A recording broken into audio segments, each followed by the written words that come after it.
Hello YouTube family, कसे आहात सगळे? मजेत ना? तुम्हाला माझे व्हिडिओ कसे वाटत आहेत?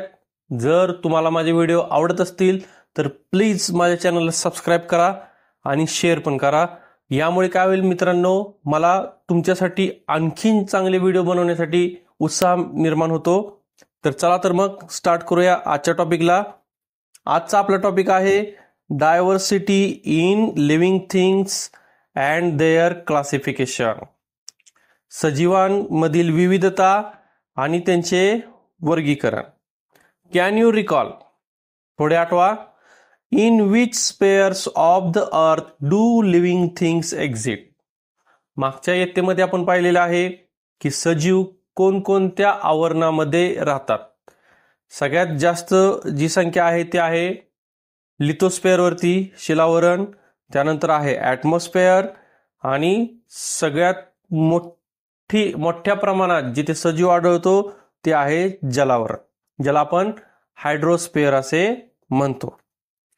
The geographical conditions at different places on the earth are very different. पृथ्वी तलावरती वेगवेगळ्या ठिकाणी वेगवेगळ्या प्रकारची भौगोलिक परिस्थिती आहे. We find that living things exist in all these diverse condition. आणि आपण पाहतो वेगवेगळ्या डायव्हर्स कंडिशनमध्ये सुद्धा लिव्हिंग थिंग्स जगू शकतात. मग ते डेझर्ट राहू दे किंवा स्नोई रिजन राहू दे किंवा फॉरेस्ट रिजनमध्ये राहू दे. When we live in a certain place, we adjust to the conditions there. आपण ज्यावेळेस एखाद्या ठिकाणी ज्यावेळेस राहतो त्यावेळेस तेथील आजूबाजूची जी काही परिस्थिती आहे त्या आजूबाजूच्या परिस्थितीशी आपण काय करतो, जुळून घेतो. Various types of living things have survived. वेगवेगळ्या प्रकारचे सजीव आतापर्यंत जगले गेलेले आहेत. Because of their ability to adjust themselves to the conditions in their surroundings. ह्या डायव्हर्स कंडिशनमध्ये सुद्धा सजीव जगले गेलेले आहेत, कारण की त्यांनी काय केलेलं आहे, त्यांच्या सराउंडिंगमध्ये जे काही कंडिशन आहे त्या कंडिशनमध्ये त्यांनी स्वतःला ॲडजस्ट केलेलं आहे. त्यामुळेच तर म्हणतात मित्रांनो, adjustment is a life. Okay, चला तर मग पुढे बघूयात. Can you tell are the plants and animals that you have seen all alike? जे काही वनस्पती आणि प्राणी तुम्ही आतापर्यंत पाहिले आहेत मित्रांनो, ते सर्व सारख्याच आहेत का? चला तर मला कमेंटमध्ये आन्सर करा, येस ऑर नो. ठीक आहे, बरोबर आहे. कुठलीही वनस्पती, कुठलेही प्राणी हे एकसारखे नाहीत. यालाच म्हणतात डायव्हर्सिटी, विविधता. तर आज आपण बघूयात diversity in plants. Various types of plants are found in many places around us. आपल्या अवतीभोवती वेगवेगळ्या प्रकारचे प्लांट्स प्रेझेंट आहेत मित्रांनो. Some plants like grass are short. काही जे प्लांट्स आहेत ते गवतासारखे खूप लहान आहेत. While others are tall and have a canopy. तर काही प्लांट्स हे खूप उंच आहेत आणि डेरेदार पण आहेत. कॅनोपी म्हणजे झाडांचा जो डेरेदारपणा असतो ते. Some plants grow under water. काही प्लांट्स हे पाण्याच्या खाली आहेत. While some others float on water. तर काही वनस्पती हे पाण्यावरती सुद्धा तरंगतात, पाण्यावरती सुद्धा जगतात. We find that some plants grow even in deserts. आपण तर पाहतो की काही प्लांट्स हे वाळवंटामध्ये सुद्धा जगलेले आहेत. Moreover we find that there is a lot of variety in the same type of plants. तर एकाच प्लांट्समध्ये आपल्याला भरपूर प्रकारचे व्हरायटी दिसून येतात. For example, there are different varieties of rice or wheat, different types of roses and mangoes of different flavours. Mango तर आपला आवडता फळ आहे, त्याच्यामध्ये तर आपण कितीतर डिफरंट व्हरायटी बघतो. जसं की आपल्याला माहित आहे हापूस माहित आहे, केशर माहित आहे, नीलम माहित आहे, तोतापुरी माहित आहे. हे सर्व काय आहेत? हे मँगोचे डिफरंट व्हरायटीज आहेत. तसं राईस आणि व्हीट मध्ये सुद्धा तुम्हाला जर माहित असतील तर राईस आणि व्हीट मध्ये जे काही व्हरायटीजचे नावं आहेत ते तुम्ही मला कमेंटमध्ये लिहून पाठवा. Some plants grow even without stem. तर काही प्लांट्स हे स्टेमच्या विरहित सुद्धा वाढलेले दिसून येतात, की काही प्लांटला स्टेम नाही, लिव्ज नाही, रूट्स नाहीत. These are very short, different from ordinary plants. हे जे प्लांट्स आहेत ते खूपच शॉर्ट असतात आणि ते इतर प्लांट्सपेक्षा खूप वेगळे असतात. लेट अस स्टडी दिस डायव्हर्सिटी अमंग प्लांट्स. चला तर मग बघूयात प्लांटमधील हीच डायव्हर्सिटी. त्यापूर्वी तुम्हाला जर माझा व्हिडिओ आवडला असेल तर please subscribe and share.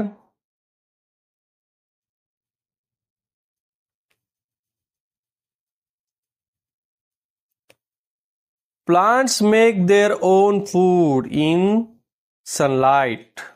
Such plants are called autotrophic plants.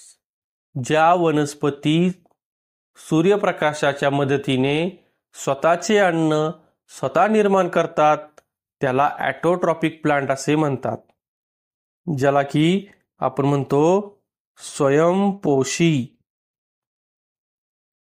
काय म्हणतात मित्रांनो? स्वयंपोषी असे म्हणतात.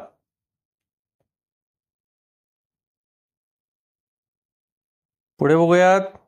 For example the hibiscus, pomegranate, periwinkle etcetera. भरपूर उदाहरणं आहेत. Some plants like funguses, loranthus, dodder use other plants for food and said to be heterotrophic. तर काही असे सुद्धा वनस्पती आहेत की जे वनस्पती अन्नासाठी इतर वनस्पतीवरती अवलंबून आहेत. जसे की डॉडर, इथं दिसतं की नाही, हे डॉडर आहे. ठीक आहे. Loranthus. Plants like pitcher plant even consume insects, they are insectivorous. तर काही असे सुद्धा प्लांट्स आहेत की जे काय करतात, इन्सेक्ट्स खाऊन स्वतःची अन्नाची गरज भागवून घेतात. दिसते की नाही हे लोरॅन्थसच्या ह्या भागावरती ज्यावेळेस इन्सेक्ट बसतो त्यावेळेस हा जो वरचा पडदा आहे तो पडदा काय होतो मित्रांनो, हा बंद होतो आणि आतमध्ये ते इन्सेक्ट गिळला जातो. ते आहे इन्सेक्टिव्हरस. पुढे बघूयात आपण द स्ट्रक्चर ऑफ प्लांट. काय बघूयात? Structure of plant.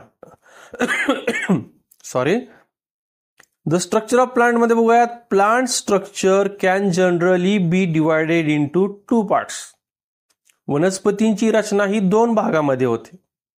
एक भाग आहे the stem which grows above the ground and the root which grows below the ground surface. यापूर्वीच्या आपण पाहू शकतो हे आहे ग्राउंड लेवल. ग्राउंड लेवलच्या वरच्या भागाला जो वाढला गेला तो भाग आहे स्टेमचा आणि जो भाग खाली वाढलेला आहे तो भाग आहे रूट्सचा. The root, stem and leaves are main parts of plants. प्लांटचे सर्वात मेन पार्ट कुठले? The root, stem, leaves are the main parts. From time to time plant bear flowers for reproduction. जसे जसे वनस्पतींचे वय वाढेल किंवा त्याचा आकार वाढेल त्याचप्रमाणे त्या वनस्पतींमध्ये फ्लावर्स येतात की ज्याचा उपयोग रिप्रोडक्शन मध्ये होते. Flowers are transformed into fruits. फ्लावरचेच रूपांतर फ्रुट्स मध्ये होते. Fruits have seeds. Seeds give rise to new plants. Fruits मध्ये सीड्स असतात आणि तेच सीड्स नंतर ज्यावेळेस आपण पेरतो त्यापासूनच काय होते, एक नवीन प्लांट जन्म घेते मित्रांनो. तर आता आपण खाली ही आकृती पाहूयात. ह्या आकृतीमध्ये तुम्ही पाहू शकताय इथे काय दिसत आहे तुम्हाला? स्ट्रक्चर ऑफ प्लांट दिसतंय मित्रांनो. प्लांटचं स्ट्रक्चर दिसतंय. पहिलं बघूयात. The leaf is a flat. वनस्पतीचे पान कसे असते? फ्लॅट असते. It plays important role in the production of food. अन्न निर्मितीमध्ये सर्वात जास्त उपयोग कोणाचा होतो? प्लांटचा होतो. लीव्हचा होतो. Leaves are mainly of two types. 2 प्रकारचे लीव्ज आहेत. एक आहे सिंपल लीफ आणि एक आहे कंपाऊंड लीफ. यामध्ये आपण पाहू शकतो सिंपल लीफ मध्ये काय आहे? एकच मिड रिब आहे आणि आजूबाजूने त्याचे काय झालेले आहेत? व्हेनलेट्स तयार झालेले आहेत, उपशिरा आलेले आहेत. इथे कंपाऊंड लीफ मध्ये काय झालेलं आहे? एकच मोठी मिड रिब आहे आणि बाकीचे त्याच्या आजूबाजूला काय झालेले आहेत? अशा प्रकारची रचना तुम्हाला दिसून येत आहे. पुढे बघूयात. The fruits have different shapes. Fruit contain 1 or more seeds. प्रत्येक फळाचा आकार वेगळा असतो आणि प्रत्येक फळामध्ये वेगवेगळे बिया असतात. एक किंवा अनेक बिया असतात. The pods of beans and peas are actually fruits. आपण जे घेवडा आणि वाटाणा खातो ते ऍक्च्युली काय आहे? ते फ्रूट आहे बरं का. पुढे आपण बघूया. The roots hold the soil firmly and अँकर द प्लांट. वनस्पतीचे कार्य काय? की माती धरून ठेवणे आणि त्या झाडाला सपोर्ट करणे. The main function of the root are to absorb and transport water and nutrient from the soil. सगळ्यात मुख्य कार्य काय मुळांचं? की जे काही पाणी आहे किंवा पोषक तत्वे न्यूट्रिएंट्स आहेत ते शोषून घेणे आणि ते झाडाला पोचवणे. The roots of carrot and radish also store food. Radish आणि कॅरेटचे जे मूळ आहेत ते सुद्धा फूडचं स्टोरेज करतात. There are 2 types of roots. एक आहे टॅप रूट आणि दुसरा आहे ते फायबरस रूट्स. ठीक आहे. ह्याच्याबद्दल डिटेल आपण पुढच्या व्हिडिओमध्ये बघूयात. पुढे बघूयात. The stem. The height, shape and size of plant depends upon the stem. कोणत्याही झाडाची हाईट, शेप आणि साईज, उंची, आकारमान व आकार हे कशावरती डिपेंड आहे? त्या झाडाच्या स्टेमवरती डिपेंड आहे मित्रांनो. The stem carries out the functions of production, conduction and storage of food. स्टेमचे कार्य काय? अन्नाची निर्मिती करणे, तयार झालेल्या अन्नाचे वहन करणे, कंडक्शन म्हणजे वहन, आणि त्याच अन्नाचे स्टोरेज करून ठेवणे. In some plants it has the function of reproduction. तर काही वनस्पतींमध्ये स्टेमचा उपयोग हे रिप्रोडक्शन मध्ये सुद्धा होते. It give right support to other parts of the plant. आणि स्टेमचा उपयोग हे दुसरे जे पार्ट्स आहेत वनस्पतीचे त्यांना सपोर्ट देणे हे सुद्धा आहे. The flower. This is the most attractive part of plant. कुठल्याही वनस्पतीचे जे फ्लावर्स आहेत ते आपल्याला खूपच अट्रॅक्ट करतात मित्रांनो. It is connected to the stem by stalk which may be long or short. कुठल्याही वनस्पतीचे जे फ्लावर आहे ते खोडाशी अटॅच असते. कशामार्फत? स्टॉक मार्फत, म्हणजे हे देठामार्फत ते अटॅच असते. मग एक तर ते देठ शॉर्ट असेल किंवा लॉंग असेल, परंतु असतेच.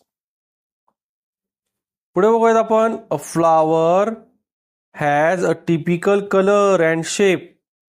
कोणत्याही फ्लावरचा एक टिपिकल कलर आहे आणि शेप आहे.